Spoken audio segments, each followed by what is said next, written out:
to get all the information and tips that you need to become a successful entrepreneur and become financially free. Remember, don't let life dictate to you. Rather, put your signature on life. Get ready for this. Good afternoon, ladies and gentlemen, and welcome once again to the Bebe Business Show. This is the show where you get all the information, tips, knowledge, advice on anything and everything to do with business. The whole aim is to make sure that you're successful in business and you become financially free. I'm your host, Bebe Clement, and I run a group of small companies in the UK.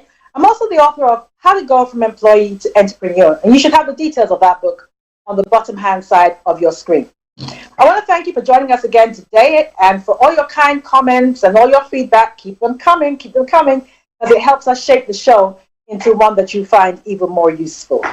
I also want to give a shout out to a very special lady who has been with us from the very start of the show. She makes sure that she logs in every week, and even the times that she can't, she always calls me and asks me for the podcast. And so I want to take this opportunity to say hi or hola to Rika Renee Ramsey Nicole, because she's all the way in Spain. Hi, Rika Renee. Thank you so much for tuning in. Now, this is a young lady. She's in her 20s. And I'm just so pleased that young people are connecting with the show. And can I encourage you, those of you who have teenagers and graduates at home, please ask them to connect with the show, because if our generation had had programs like this that were informative and educative, we would have become financially free a lot earlier. And some of the financial mess that we're in, we wouldn't be in. So it's important that our kids become financially literate at a very young age. The world is changing. The whole concept of a job for life, that's gone. And so it's important that we teach our kids how to develop different income streams in order to become financially free. So once again, welcome to the show if you're joining us for the first time. And for those of you who are returning, thank you once again. Thank you for giving up your time to support the show, and I'm so glad that you're getting stuff out of it. Now, 3 weeks ago, I started a series on developing passive income to create wealth. And I did that because it's very clear that if working harder was what made you wealthy, we'd have been rich by now, because most of us are very hardworking. But the rich don't work harder necessarily. They work smarter. So we've got to play them at their own game and work smarter. And one of the ways in which they work smarter is that rather than working hard for their money, they make their money work hard for them. So we've got to do the same thing. So one of the ways in which you can do that is by developing passive income. So for those of you who haven't been on the show for the last couple of weeks, what is passive income? Passive income is income that requires little or no effort on your part, or income that you get from doing something just once and it just keeps on paying you out. So for example, writing a book, the intellectual property that you get from writing a book, or writing a song. Dolly Parton was forever thanking God for Whitney Houston, because that song that she wrote, I Will Always Love You, she made millions from when Whitney Houston sang that song. And other people have recorded it as well. But Whitney Houston just shot her profit into the stratosphere. So these are the kind of things that you can do. Last week, we spoke about how you can develop passive income through investing and trading. And I'd like to thank my guest for the show. That was Dr. Remy Banjoko, who was joining us all the way from Rwanda. Thank you so much, Remy, for all your insight and your input. The feedback has been phenomenal. A lot of people are beginning to look at this now. This is not something they considered before, but they can see now that you don't have to be an expert, a money expert, or to work on Wall Street in order to trade and invest and to make money passively that way. So today we're going to be looking at another area of passive income, and that's property. So today's show is called Growing Your Passive Income Through Property Development. And in order to help me with this, I always choose people who are better than me, more informative than me, wiser than me, sharper than me to come on the show. We always have really, really good guests on this show. So it is my pleasure and my honor to welcome two very special guests, Bimbola, Osagie, and Kunle Davis Nadi. Are you there? Yes. All right. Yes, welcome to the show. Welcome to Bebe Means Business. So welcome to the show. All right. Thank you. So just to let our listeners know that this is a live show, and it's an interactive one. So we want to hear your views on anything that we discuss here. Don't be afraid to ask any questions. There are no stupid questions. There's nothing like that. So don't be afraid to ask anything you ever wanted to know about property. That's why we have these kind of people on the show so they can answer your questions. You can hook us up on this show by going to Twitter. Our Twitter handle is @StarRadioUK. Or you can text or WhatsApp us on 07539 661 744. That number again, 07539 661 744. Or indeed, you can email us at info@StarRadioUK. Or indeed, if you're watching us through Facebook Live, just type your questions and we will answer them. We take a break just before 2 o'clock and then we answer all the questions just after 2. Okay, so once again, welcome to my special guest. Let's start like this. If you tell us your stories, ladies first. So Bimbo, if you'd like to go first, tell us how you got into to property development. Okay. Hi everyone, my name is Bimbola Osagie. I've been investing in property since I bought my first property in 2005 when I just finished uni and I wanted a place to stay. I was living in a council estate, and at the time the government had quite a number of incentives for people to give up their property, their flats, and get into investing or buying their own home. So I did that in 2005. And then 2008, when I got married, I came across, so 3 things happened to me in 2008. I got married, I started to change my pattern of work. So I started contracting, supposed to be in a full permanent contract employment. And then also I came across a book called Rich Dad Poor Dad, which basically talks a lot. It talks a lot about, being employed, being a business owner, self-employed, and so on and so forth. So the concept of passive income and property was something that I picked up from then on. So what I then did was I just went out looking for properties to buy. And, so I did it the way everyone else does it. You go find a property, raise as much money, and then buy the first one. But then I did that. But then I realized that I was going to soon run out of money very quickly because I didn't know anything else other than save up, buy, and then wait for the money to grow. So I came across another company that were offering education in property, so I went on to educate myself, and I wanted to mention that because it's very, very important. You don't know what you don't know, and what you don't know is going to cost you a lot of money. So I went on, paid a huge amount of money, got myself educated, and I started that way. So whilst I was doing that, I was working full-time as a business analyst, working for really good companies, and then eventually I found myself in financial services. I worked in various banks in the City of London. And I think up to 2016, I realized that I wanted to do this full time because I was seeing the benefit of my passive income growing, my money working very hard for me. I also realized as well that the traditional way of buying property wasn't going to get me to my goals because I wanted to achieve so much in a very short space of time. And I understood that I started to learn a lot about delayed gratification, putting your money into things that would generate you a lot of money, and then at some point in the near future, you can start to so in 2016, I made I started to think of leaving my job in the city, so concentrate full time in properties. As of then, I had done quite a bit of the different strategies that we'll probably talk about later in the show. So by the regular family-led commercial conversions, buying in auctions, refurbishing, HMO, and so on and so forth. So eventually, I gave myself a target from 2016, and then by 2018, I escaped the rat race. So I left a very high-paying contract role in the City of London. I was working then as a market risk analyst with an investment bank, and I gave that all up so I could concentrate on doing property full-time. I've been doing this full-time now in the last 2 years, and it's been fantastic. Obviously, it's got its own challenges, being a self-employed property developer. But it's a decision that I am so grateful that I made, and I don't think I would go back the other way. It's learned so much in the last few years, and I've done so much as well in properties. When I look back at what I've done and achieved, or my experience, sometimes I'm like, oh my God, I didn't realize I've done this much. Okay. All right. So That was Bimbo. And thank you so much for that intro. There are a number of things that you said that I really want to emphasize. One is the fact that you read Rich Dad Poor Dad, and I think that has been that book has been an eye opener for many others. So I want to seize this opportunity to recommend it to our listeners who have never read that book, alongside, of course, reading mine. But yes, read Rich Dad Poor Dad as well, Robert Kiyosaki. It really is enlightening and educative.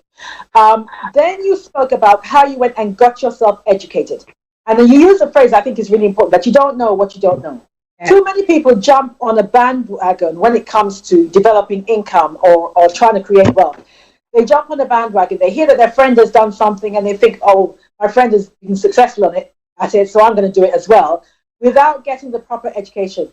I cannot overemphasize the importance of becoming financially literate. And for those of you who are of the faith, who think that, a quick prayer and a fasting and having your pastor pray for you and all that is going to make you rich overnight. I have some bad news for you. As one of my mentors says, one of my destiny helpers says, she says, God is a miracle worker, but he is not a magician. So if that's what you're hoping for, I think you're backing up the wrong truth. You must become financially literate and get to know as much as you can about the industry that you're hoping to go into. Your listeners, you'll also notice that Bimbola had a transition plan. She was working as an analyst. She had a very good job, but she had a transition plan. So she didn't immediately just go in one day and then chuck her resignation letter at her boss. She had a good plan to work at that for a while she'd already started dabbling in property. And it was only when she found that actually, yes, this is sustainable, that she decided to give up what was a very good job. So again, you have to be strategic about this whole wealth creation thing. Okay, Bimbola, thank you very much. We're going to come back to you. But can I hear from our second guest? Please, could you introduce yourself and tell us your journey so far? Hi, my name is Clement. My journey, I wouldn't say is as colorful as Bimbo's, but I went to University of Lagos, and I remember after I did my final exams, myself and a group of other friends who had not, finished their final exams, were just sitting down one day talking. All of them were architects. I didn't study architecture. And I remember that day, just jokingly, we said, oh, you know what, when we graduate, we need to set up a company called Project X. And Project X would be, purely to develop properties and then sell on. Property development in Nigeria then is not what it is today that we know. And after that conversation, nothing happened for a number of years. And I remember one day, some years later, I think about 4 or 5 years later, there's a property on Ozumbambadiwe in Lagos, then vacant land, backing off onto the lagoon. I know the family that owns it, and I said to them, what are you guys doing with this land? I was speaking to the son of the man that owns it. He says he doesn't know what his father wants to do. I said, well, I'm sure I can find people that can develop this thing for you. And the guy goes, oh, really? How? I said, don't worry. I mean, if your dad is interested, I'm sure I can come up with something. And, jokingly, we started this conversation. And the man goes, oh, yeah, if you could build a shopping mall there. Now, I don't know if anyone knows it. There used to be a Mr. Biggs on Ozumbambadiwe years ago. Sorry, most of our viewers are based in the UK. They might never have been to Nigeria. So he's talking about Nigeria here. Go on. Yes, and then we developed that property shopping mall. Mr. Biggs took the whole ground floor, paid for 5 years, used the money to complete the rest of the property.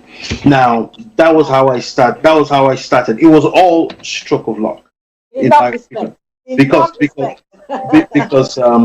I did have a few uncles and aunties that I could run to.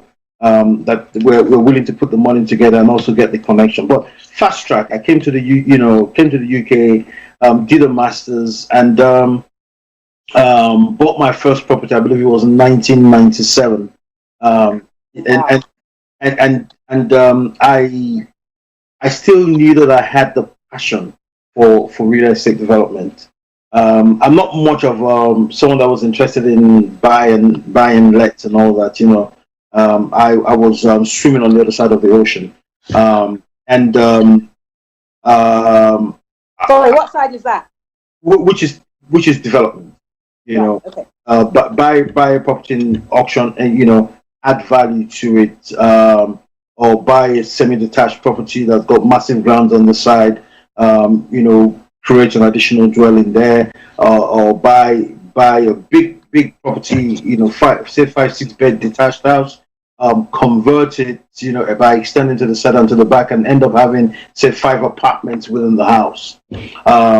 But my background is IT. I'm an IT consultant, and so there was a period where I didn't have work, and I'd waited 2 months, 3 months, no job, and then I know I had this friend. He's a lot younger than I am, but in this country, he's arguably the most successful property developer I know, who's a Nigerian. What's his name?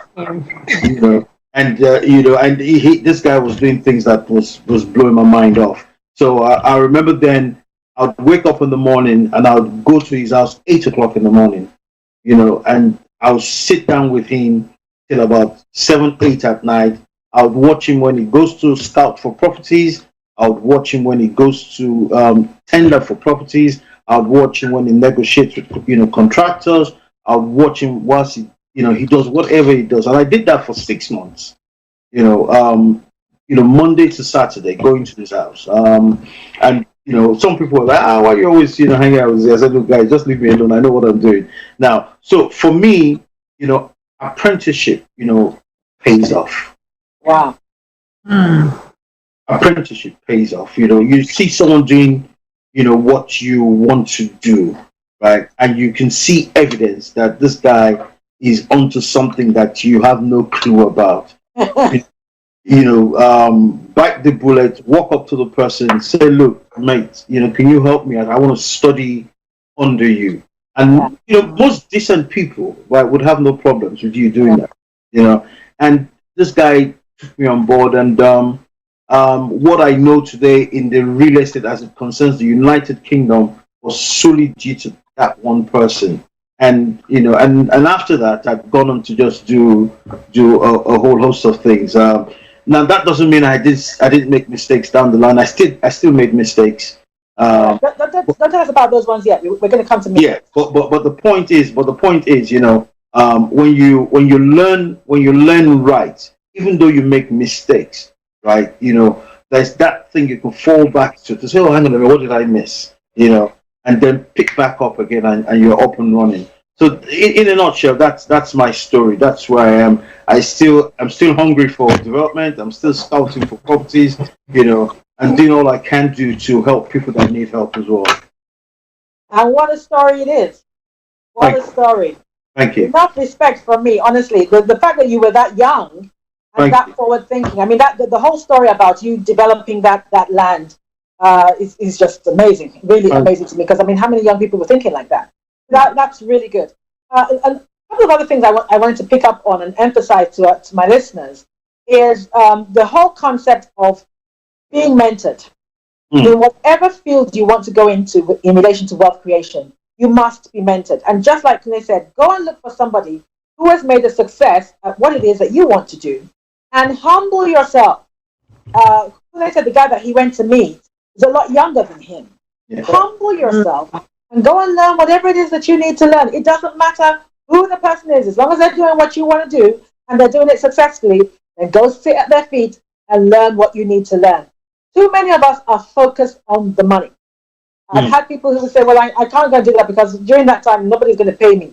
What you will learn during that period will pay for everything else. So you might as well just do what needs to be done and go and learn. But you must have mentors. I've said that many times on this show, and I'm so glad that you emphasize that as well.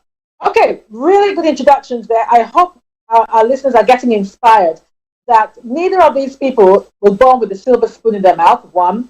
Neither of them are unicorns. They don't have horns coming out of their head. They're just ordinary people like you and I who honed in on something that they were passionate about and they wanted to do, and they found a way to do it. So you can do the same. All right, so guys, supposing I want to start today. I want to get into property development today. Where do I start? I'd let Bimbo go first. Okay. So I suppose first thing is your level of experience. So if you're new into the game, if you're new into investing into properties, then you want to start small. And I think it's very important to know that when you're new into something, you want to start small. Like we said, you will make mistakes along the way. And when you're new, you want your mistakes. Obviously, mistake cost money, so you want your mistakes to not be as to be the one thing that gets you wipes you out completely out of business. So I would say start small. So start small could be something as easy as you buy a property and you just do a refurbishment. You just refurbish the entire space.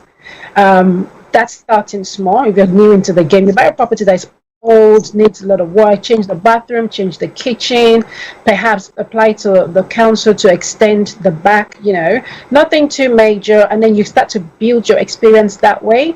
Obviously, when you're into property, there are things like, the type of property, location, the price. There's a whole lot of stuff that you need to already know before you actually take that first step. Right. So let me stop you there. Sorry, let me stop you there. So as regards, because we hear this all the time, location. As regards location, if you're going to get into property development, what am I supposed to be looking out for? Transport links? What am I supposed to be looking out for? Do you want me to answer that or? Yeah. Do you want to go? Okay, I could do that. It depends on a number of things. So if you want to rent out, for instance, right, it's good for you to look at things like station, hospitals, schools, and things like that, if you want to rent out. But if it's, something you want to live in, right? Most people, would not want to live very close to, like for me now, I wouldn't want to live close to a station, right? I don't mind driving 10, 15 minutes to get to the station. But most people that are renting, if it's a student, a young guy who's just started work, he wants to save his money. So he doesn't mind walking 10 minutes to the station, So it depends on a number of things. So I would say to you, spread your planning, right? Do you want to be someone that rents properties out, right? Then location in terms of stations, schools. Like if you've got good schools in that neighborhood, right? You're certain to find a lot of young couple come to look for properties there because they want to put their the children in very good schools, right? But if it's a family that their children are like 15, 16, 17, right? They want to go further into town. So it depends on a number of things, But for someone who is a new starter and you just want to rent your property out, I'll just say look for something very close to the station. Look for something close to the high street. Look for something close to the big grocery stores, the Asda's and the Sainsbury's. That would help ensure that you get your property let out really soon. Okay. Now, there's one question I was going to ask. And I hope this doesn't sound snobbish in any way because that's not the intent. But I understand that if you buy a property that kind of backs onto or is very close to council property, that lowers the price. Is that true? Not necessarily. Not necessarily. I think the challenge that you tend to have is, so if I were to buy a property and I go into the viewing and I find that it's quite close to local housing and council properties, the one thing I'm looking for is, okay, is it a safe area? What kind of people live here? But actually, for me as an investor, I actually don't mind such property because it tells me the kind of people that would want to live there. So, for example, I bought a property recently, and the intention was to turn into multi-room lets, and that particular property was close enough to a lot of council or old local authority houses, and for me, it was a perfect location because I know that the people that live there are people that probably might not be able to afford bigger 2-3 bedroom, but they can relatively afford a roomlet. So it's not necessarily a bad thing. And I mean, when you look around as well, there's so many developments now that are close enough to a lot of council properties, and by virtue of that, it automatically appreciates even the local authority housing as well. So I don't think it's a bad thing all the time. I think it's just a case of knowing the demographics of the area. Does it fit in with your strategy, the kind of tenants that you're looking to pull in? Yeah. Okay, so that's important, guys, that if you're going to go into property development, you need to have be very clear in your mind what kind of tenancy you're trying to attract. And that will be a determining factor as to where you buy. You also spoke about multiple occupancy. I understand there's some change in legislation in relation to that. Can either of you shed some light on that? So HMO, it's called HMO, it's house in multiple occupancy, and for a lot of people, it's literally the basic English is room by room let. So it's a case where different families, different people from different households come and share a house, share the same bathroom, perhaps, or kitchen. It's just room by room let, basically. In terms of change, it's a very highly regulated strategy, and I think the reason why it's highly regulated is so that because the government is interested in the health and safety of the occupants. They're interested in the housing standard. They don't want a situation where you pack people, if a house can only take 5-6 people, they don't want a situation where you've got 12 people living there. And typically when people live in those sorts of housing, unless they are young professionals or students, it's typically people that are on lower income, so they don't want the landlords to take advantage of them. So it's highly regulated. But in terms of the changes recently is to do with licensing. Everyone owns one of the license the property. It's literally the government coming in to make sure that there's enough health and safety consideration. If there was a fire, the fire were to break out, do we have everything in place to protect the occupants of the property? It's a case. I mean, if anyone, for those that are in the UK, you remember the Grenfell Tower. Yeah, that is the reason why the government was very hot on HMOs, because what had happened in the Grenfell Tower in this day and age possibly would not happen. Yeah, okay. That's cool. Okay, just want to do a quick shout out to a couple of our listeners. Alexander, Nana, Agem, Amalku. Thank you very much for listening. I understand you're having a problem with the volume. Volume seems fine by everybody else's standard. I'm not sure whether it's your end. Also want to shout out to Timothy Befa. Thank you very much for listening in. Hope you're enjoying the show. Okay, next question. And we're going to quickly do this one because we're going to take a break in a minute. Actually, you know what? Let's take a break now. We'll come back at 2 o'clock, and then I'll pass the next question to Clement. Thank you very much, I guess. Thank you. Thank you. Don't go away. Back up to the break. Hi everyone, it's your girl Bebe Clement, the author of How to Go From Employee to Entrepreneur and the host of your weekly business show, Bebe Means Business, the show where we discuss everything you ever wanted to know about business but you were afraid to ask. How do I start my business? How do I raise the finance? How do I grow my business? Where am I going to find my customers? Join me every Tuesday at 1:30 p.m. on Star Radio UK to get all the information and tips that you need to become a successful entrepreneur and become financially free. Remember, don't let life dictate to you.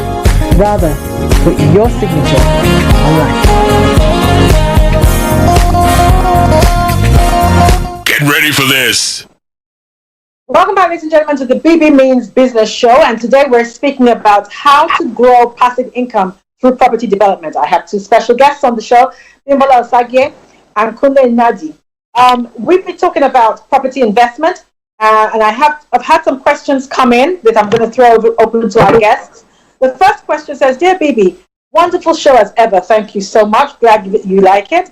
I too would like to develop passive income, and property rental seems to be a good way to develop it. My question is, given the economic uncertainties, is this a good time to get into property business, or should I wait until things stabilize? Well, you want to go for that? That's a concern a lot of people do have. The thing is, there's never a right time or wrong time to go into property investment, right? Never. So if you have the money now, right, I'd say go for it. Okay. Go for it, because there are quite a lot of incentives now. I.e., if you buy your property now, your interest rate, your mortgage rate is quite low, right? And if you're smart, you can lock it in for 4 years or 5 years, right? Wow. So that just ensures that whatever mortgage you're paying, right, for the next 5 years, it's at almost 1 or 2%. You get, which is a no-brainer. And then the government is also giving stamp duty, holidays, and all sorts of things, which also helps you in terms of the savings you make towards the purchase of the property, right? And if you start now, you might be lucky in the next 3, 4, 5 years, a property you bought for 300 might be worth, say, 500,000. So I would say to you, if you have the money now, right, and you know what you're doing, go for it. Okay. You heard it here first, guys. There's never a good time to go, and there are lots of incentives that we might not see again. So now is the time to jump. Okay, the second question is this. Dear Bebe, your show has been an inspiration to me and my family. Glad to hear it. And this is from Dio. Says, I have read your book twice already. Oh, good. I've read your book twice already. I can't wait for the sequel. Have you published the sequel? No, I haven't. If not, when will the sequel be published? Well, I'm writing my second book, but it's not necessarily a sequel, but it is to do with wealth creation again. So hopefully by the end of the year, that should be out. So Dio, thank you very, very much for that. Okay. The third question is, thank you for your advice on tackling our cash flow challenges. We reached out to our suppliers, and most were more than pleased to vary their terms to allow for extra time to pay for supplies. Good. I'm glad that you had the conversation, which came as a shock to us. You see, everything is negotiable. In this climate, everything is negotiable. And what he's referring to there is in the last week, I was talking about if you owe your suppliers money, don't hide from them. Sit down and have the conversation with them. Let them know what you can afford to pay and come to some kind of arrangement. And we had thought that they would be reluctant, as we are sure that they have financial pressures as well. But by dissuading us from my original plan of simply refusing to pay on time, but engaging with them to assist us with our cash flow challenges, we have retained a good relationship with our suppliers. Oh, I'm so pleased to hear that. Thank you for your wise counsel, David. Oh, thank you, David. I'm so glad to hear that. Your business will be able to stand the test of time. Great. Okay, there's one more question, but I'm not sure if I'm going to take it because I want to still continue with our guests. Now, how do I raise the capital? If I wanted to get into property development, can you take this? How do I raise the capital? I sometimes hear about guys like you talk about, oh, you can buy properties with no deposit down. Is that true, or is that just something you guys say? Okay, it is true, right? I've experienced it, right? But also there are various things that you could do to help yourself out. Now, what I tell people who are starting, I have a few people that I mentor, and I say to them, I say, you know what? Get 3, 4 of you, right? Come together, right? It might be 15 grand per person, or 20 grand per person, or someone might come in with 30, and the other person comes in with say 15. Now you set up a moving company, a company that is just meant for just the old essence to deliver that transaction, right? And based on how much you've invested, you get equity, right, in the stake of that property, right? So when you sell, so if Bimbo comes in with 15%, 15,000, Bimbo can get say 20% of it. You come in with say 30, you can get say 40%. I come in with 5, I get say 2%. And at the end of it, when the property is developed and sold, right, you take your money and you go away. But guess what? You did not have money enough to do it as one person, but the strength of numbers has been able to help you purchase a property, right? Put your name in the company's house as someone who is credible, right? Also, right, in the mortgage, system, your name has gone there as well. Then another thing is that you've acquired knowledge. So if you say you're waiting till when you have that 100,000, you might wait for 5, 6 years, right? But if you say, you know what, I've got 10,000, let me shop around. Oh, Bimbo, you're a dealer, I've got 10 grand. How much do you have? I've seen this property, right? This property is 70, and I come across things like that. This property is 70 grand, right? We can even do it without going to the bank for a loan, right? I've got 10. How much do you have? Can we get somebody else that has got this? And it's going to cost us 20,000 to do, but once we finish, we're making say 100,000 profit. Do you understand? Yeah. It's a no-brainer. You go for it. So yes, it's possible, but always try and see if you can come up with numbers. It helps a long way. Okay. Now I know this is something Bimbo is very passionate about, something that she does, and this is something that I harpen on about a lot. I think one of the things that has held, particularly the Black community in the UK, back financially not just in relation to property investment, but in relation to wealth creation, is the fact that everybody is doing their own little thing in their own little corner of the world. And guys, that is not working. It has not worked for us. It's never going to work for us. The sooner we realize this and we get with the program, the better. We need to start coming together. We need to start pooling our finances together. Otherwise, we're not going to make financial impact. We're not. We're just not. There's no way around it. So at the end of the show, Bimbo, I'd like you to talk a little bit about what you are doing, because I know that you are doing this. But whatever area you're thinking about going into business with, use other people's money. Go and look for people who are reputable. Not everybody is a fraudster. Not everybody lacks integrity. Look for people with a proven, reliable, reputable track record and join forces with them and grow your money quicker. Otherwise, you're going to die struggling on your own. I can't emphasize that enough. I really can't. Can I also add quickly? Yeah. Right. The UK has got a very robust legal system. Yeah. Thank you. Use it to your advantage. Because you see, don't be scared about, this person is going to dupe me or not. No, just look for a lawyer, right, who will sit down, listen to all of you, and say, okay, you know what, I'll come up with your document. Nobody can run away with anybody's money. It's not going to happen. And if you can understand that, you save yourselves a lot of heartache. A 10-year journey, you can bring it down to 4 years. Wow. Yeah. Wow. Okay. All right. Bimbo, you want to talk a little bit about the legal process, because I know you have a lawyer that's helped you with that. Yeah. In fact, I feel like jumping when you started talking as well. I just can't overemphasize the importance of collaborating. We all know the saying, if you want to go fast, you go alone. But if you want to go far, you go with others. There is so much power in bringing and working with people. And just like you said, people, no one can run away with your money. I heard that, people, I lost money. How did you lose your money? So anyway, just going back to working together. So and you said with the legals, the standard way of doing it, obviously, from a limited company or a partnership, whichever way you want to do it, preferably a limited company, and then everyone becomes shareholders in the company, and then you have a lawyer that then draws up the documents. Some of the things that I've done, where I've worked with other people, we tend to have a deed of trust.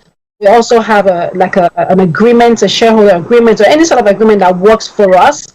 Sit together with a lawyer, we go through the terms, everyone knows how much they've contributed, how much they're taking as a result in terms of profit.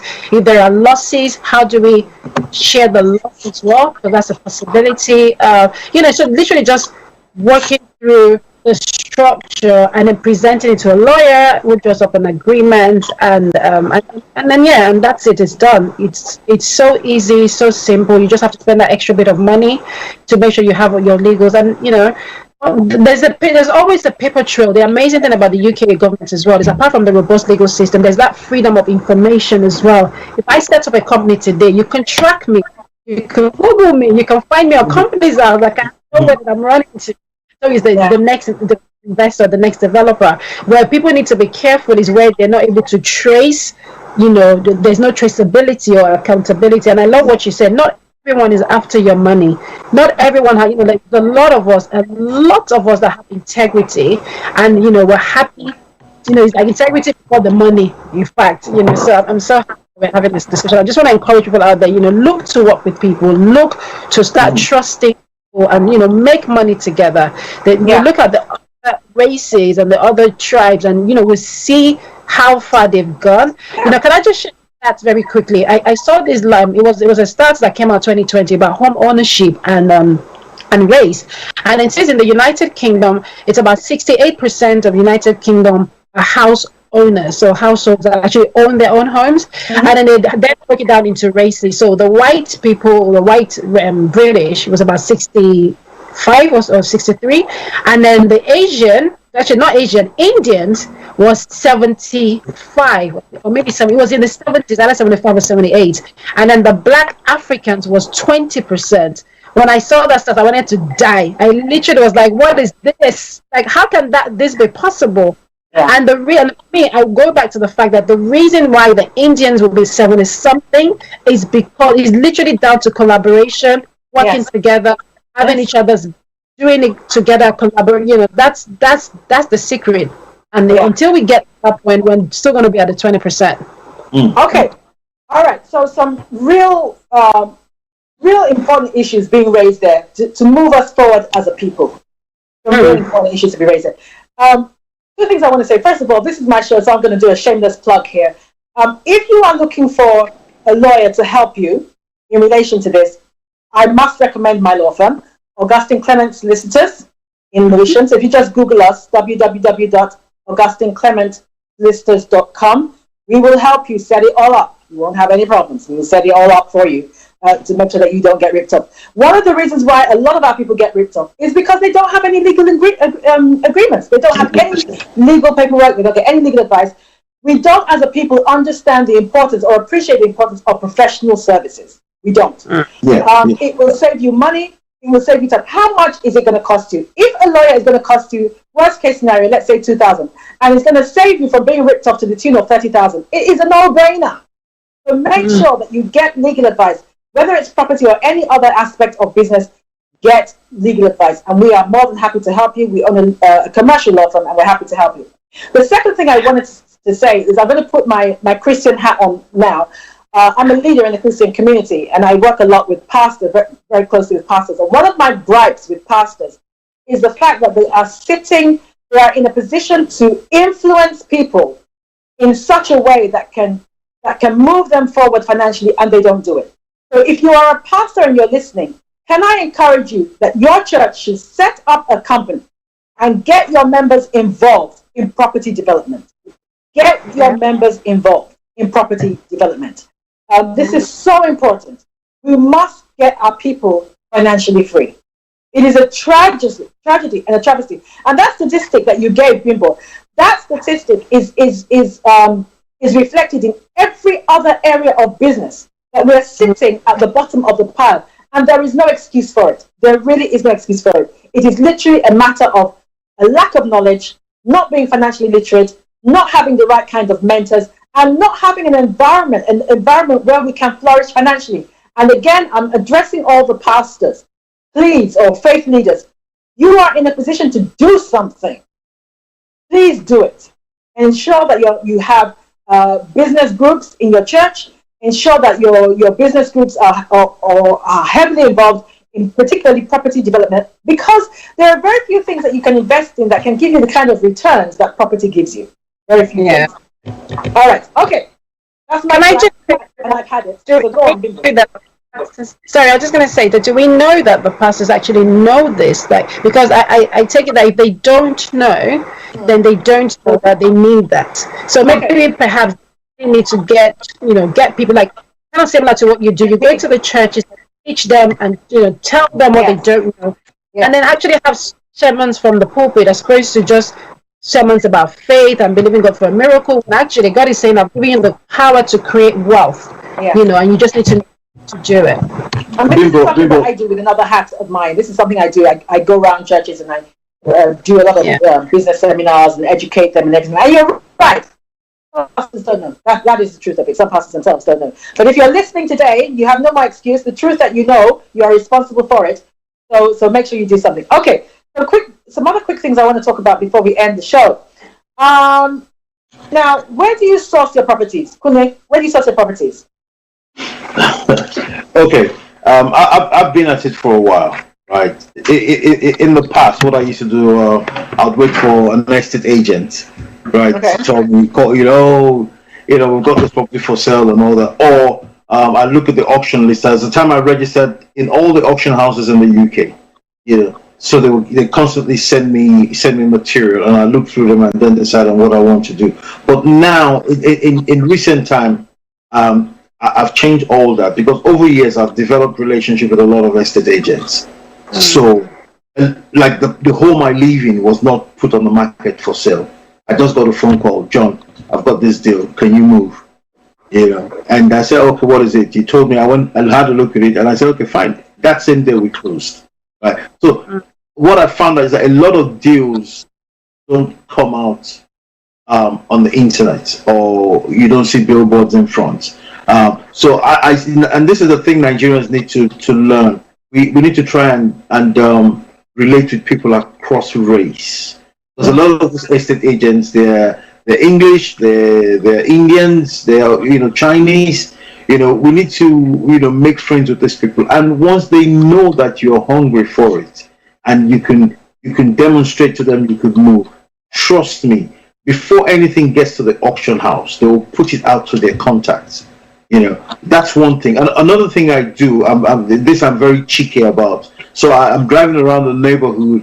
I see a property. I probably drive around it for about 3, 4, 5 months. I scout the property very well. I see that the property is very rundown. I see that not so much activity in there and all that. I just get my lawyer to find out who owns that property, write them a letter, say, look, I'm interested in purchasing this property for myself. We see that there's been not much activity done and a lot of things have not been done. We don't mind having a conversation. Sometimes, the people don't respond.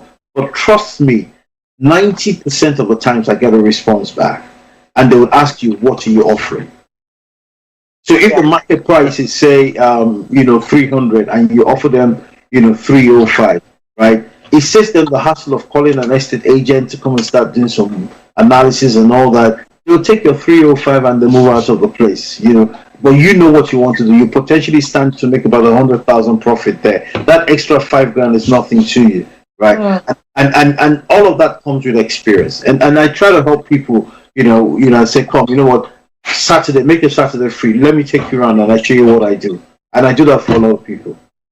And thank you for doing that. Thank you for doing that, because not everybody shares the knowledge that they have. So thank you so much for doing that. Now, guys, I hope you heard that. There is an economy behind the economy. So there are things happening behind the scenes. Like the economy. There are things happening behind the scenes. So again, you've got to be in the know. You've got to hook up with people who know what they're doing, that you can learn from. Because, like you said, I mean, that even that little bit of information you've just given can save you literally years of time wasting. So thank you so much for that.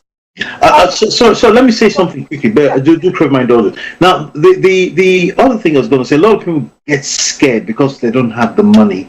And I tell you, right, the money bit is the list. Yeah. It is the list. If you have a passion for it and you can find a good deal, right? Yeah. Trust me, you don't even have to put a dime down. Just speak to the right persons, right? All they'll do is that, we'll structure a deal for you. You brought this transaction over, right? We will protect you. We'll sign a memorandum of understanding, right? Whatever we make from this development, because, okay, you didn't put that money, instead of sharing 50-50 with you, we give you 25%. If you're able to do 3, 4, 5 of that in a year, you have enough money to start calling the shots in the next 2 years. Yeah. Wow. Did you hear that, guys? So it's not a myth. It is possible to do. It is possible to do. Again, it's connecting with the right people. I'm so appreciative, guys. I can't thank you enough for the information that you're giving my listeners. So it can be done, guys. I read something recently, and it was saying that you will find that if you are seeking success, you will find that the success you are seeking is also seeking you. The minute you really put your hand to the plow and commit yourself to whatever it is that you are passionate about, the doors begin to open. I mean, I'm a living testimony of this. The minute I said yes to what I believe God wanted me to do by way of business, people I never would have met began to knock on my door. They began to seek me. Opportunities that I never would have been, come across began to find me. So that's really important. Once you've set your mind to it and you've said yes to it and you're willing to go for it and you collaborate with the people that you need to collaborate with, you will find that these things are not as difficult as we think that they are. And these are the things that rich people know. They understand this and we don't. So it's not a matter, if you want to become financially free, it's not a matter of you going to add yet another shift to your already overburdened shift. There are smarter ways of working, guys. There's smarter ways of making money, and I'm really hoping that this program is beginning to enlighten you and to make you think bigger. We have to begin to think bigger and think differently. Okay, all right, we're nearly there. So I just want to quickly ask, Bimbo, what mistakes have you made along the way that our listeners can avoid making? Mistakes. Well, some of the mistakes I've made would be down to until I don't. So far, what I consider to be a mistake, I've kind of turned it around. So, okay, a good example was this property deal that I did, and I did my research, I did my due diligence. I was quite sure what I thought the value would be. So we went into the deal, and then the deal didn't go exactly as planned, and then it was undervalued. So obviously that hurt a little bit because the intention for that particular property was to develop it and sell it and make a profit. So because it was, we wasted a bit of time, costed us a bit of money. So what we then did, we just changed the strategy. So mistakes would be, property being undervalued, running out of time, using contractors, didn't quite. That's another one actually. I used a contractor. It was my first time of using them, and the only thing I went by was their ratings online.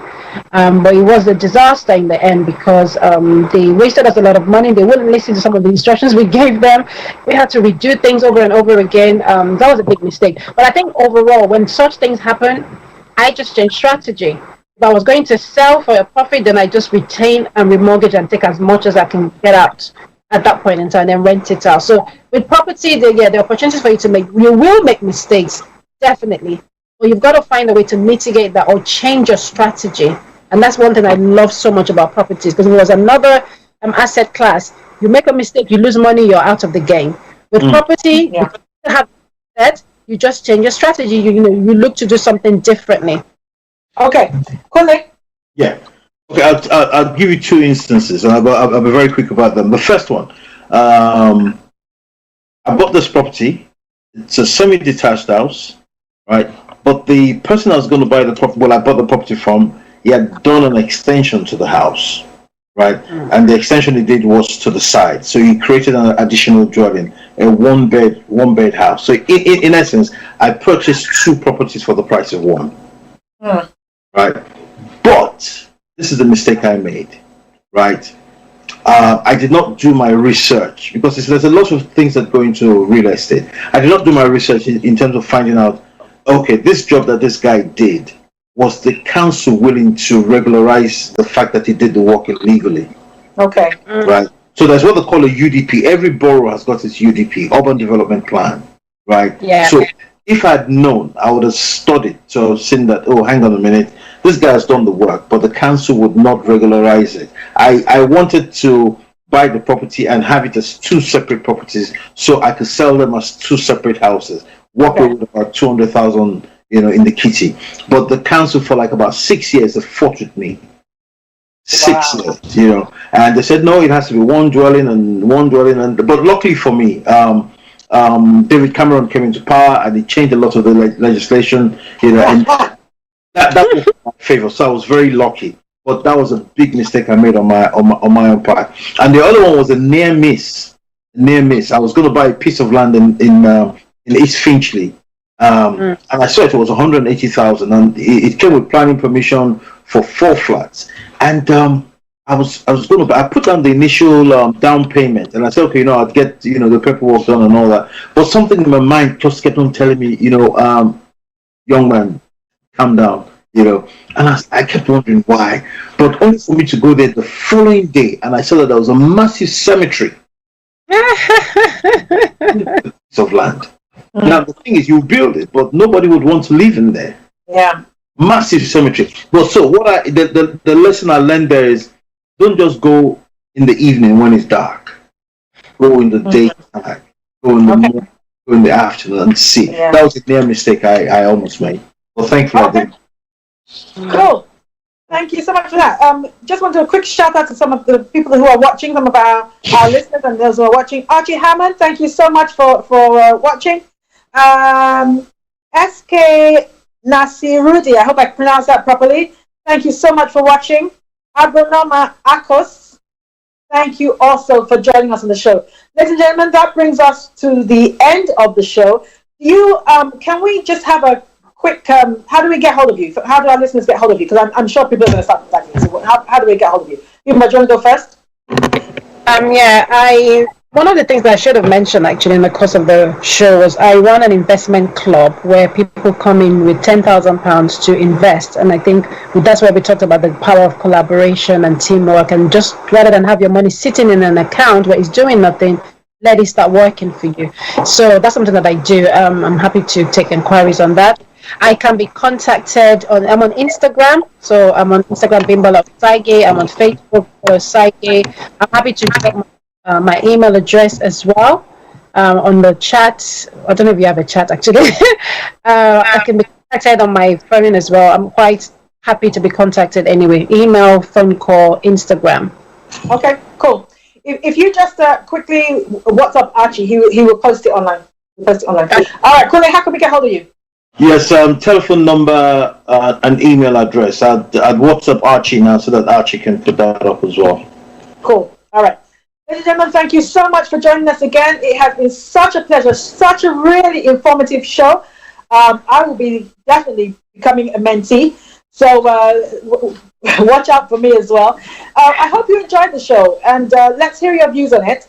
And once again, I want to thank my wonderful guests, Bimbola Osagie and Kule. Thank you. I'm grateful. Thank you for all the information. Thanks for having me over. And we wish you all the best. Nice So we'll see you this time next week. I'll try and get Bimbo's details off you as well, if you don't mind, Bimbo. Of course. Yes, please. All right, so we'll be here again next week, Tuesday, 1:30. Don't miss it. Tell others, tell a friend to tell a friend. And remember, don't let life dictate to you. Rather, with your signature on life. Thank you. Hi everyone, it's your girl Bebe Clement, the author of How to Go from Employee to Entrepreneur and the host of your weekly business show, Bebe Means Business, the show where we discuss everything you ever wanted to know about business but you were afraid to ask. How do I start my business? How do I raise the finance? How do I grow my business? Where am I going to find my customers? Join me every Tuesday at 1:30 p.m. on Star Radio UK to get all the information and tips that you need to become a successful entrepreneur and become financially free. Remember, don't let life dictate to you. Rather, put your signature on life.